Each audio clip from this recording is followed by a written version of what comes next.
Welcome back to our little channel. My name is Manti, and today, finally, I have a tier 11 game for you. Until now, Alec has vetoed every tier 11 game that we've had up until this point, and we do have quite a few tier 11 tanks now.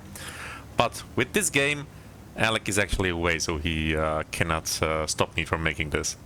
So this is the T803, the tier 11 American heavy tank after the E5. And yeah, this is my first tier 11 tank that I've had. I have 3 at this point. And this one follows the E5 philosophy that it has a cupola. It's a bit smaller than the E5.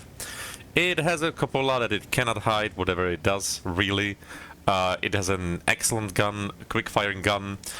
The hull armor is pretty good, but probably not as good as the E5, and especially the lower plate isn't as troll as the E5 lower plate. And side scraping, it can kind of side scrape, but there is a shoulder in the way. Now in this game we also have Thibi in his KR1, and as you can see, the KR1 definitely not being as quick as Thibi's IS-7s, at least not with the upgrade he has going on. Now for the T803, the special ability is if you hit an enemy, you get one of those pips in there, and every pip, every level speeds up your reload a little bit, a tiny bit. So you will see it in action. And also for that trigger, you don't actually have to penetrate your enemy, you just have to hit them.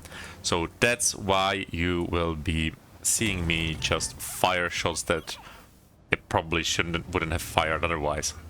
So we can see the reload in sniper mode. It goes inside of the little box. Outside of sniper mode, for some reason, the timer and the little box are not in the same place. That's been a bug since September already, and Wargaming don't seem eager to fix that. So we are going to be fighting a mirror matchup, at least for now, against another T803 and a KR1. And we will see how this goes. Now, the upgrades. I don't have them all on my T803 yet, so I'm maybe halfway done, and that's going to become a bit more important later on. Okay, the KR1, unlike the IS-7, it does have a cupola to hit. It's not a very big target. Yeah, I wasn't quite sure to shoot through all those objects, so instead I decided just to bounce on the side of a T803 turret. So far, nothing too exciting. There is a Taschenratte coming, and that's going to be a big issue for us. And also there is a plane going to land right on top of this hill to provide us or the enemy team with a bit more cover, and I'll probably hit the plane. But yeah, it would have fallen anyway. That wasn't my fault. It wasn't my fault. So we now do have the Taschenratte. Now the issue with the Taschenratte is it does have weak points on the turret, it does have cheeks, but the weak points are little pointy triangles, and they are vertical instead of the normal cupolas, which are horizontal weak points. So if it's moving around, I find the triangles actually pretty hard to hit myself.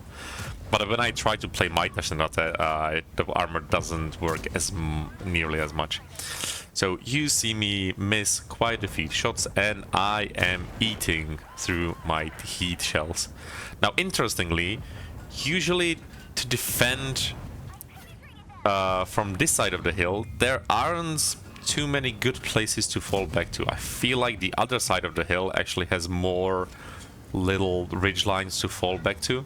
But now with this mouse, I can actually use it to take a bit more cover there. So another probably viewport shot, so no damage to his cupola. I will try to also go for his shoulder, but I am having a lot of trouble with the KR1 armor so far when I meet it. So finally a good cupola shot, and as you can see, I do have now the 5 full pips. That means that my reload will be down to 6 seconds. Now the Taschenratte is very healthy still, but he will very soon lose his support. And yeah, the T803 has to go, and he will go very soon. But as you can see down there, I am down to 8 heat shells. This tank carries I believe 46 rounds standard, and there is an upgrade to increase it by 10, and I did get the upgrade right before this game. I just forgot to load the extra 10 rounds, so that's going to be an issue very quickly. 6 heat shells remaining, the Tashnarate weak point still making life difficult for me, but the lower plate is a nicer spot to aim at. So let's see, that was a bit of a missed shot. I am down to 1000 HP, Mr. Tashnarate is below that, trying to find a good shot at the side of his turret, but it's too much armor. Too much armor. It's a great package. I'm also keeping an eye on the Type 5 Heavy on the left there, if there's going to be an opportunity to fight him.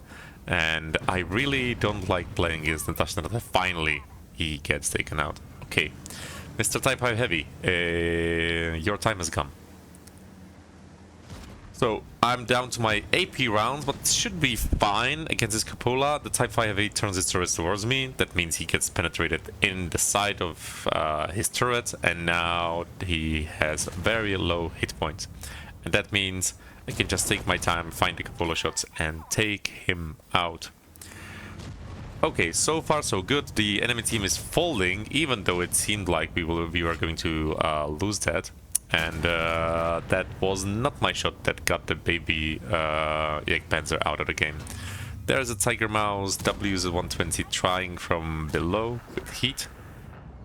9 AP shots left. Shots? Either or. AP is not the best to fire at a turret of an FE, and I don't know, the tank shouldn't have that much armor or that much gun, or shouldn't exist. I hate them both. I hate them both equally. 4000 damage, and Thibi is speed running down the hill. He is a one-shot. He was on a one-shot apparently, but now he definitely is for any gun in the game. So let's see how it goes for Thibi, because the enemies should mostly be hidden in the forest. There's still the Badger that was unspotted. The WZ is also playing. The Rinoceronte actually is down there as well. And Thibi gets taken out. Okay, nice shot on the Badger. 4 AP shells left.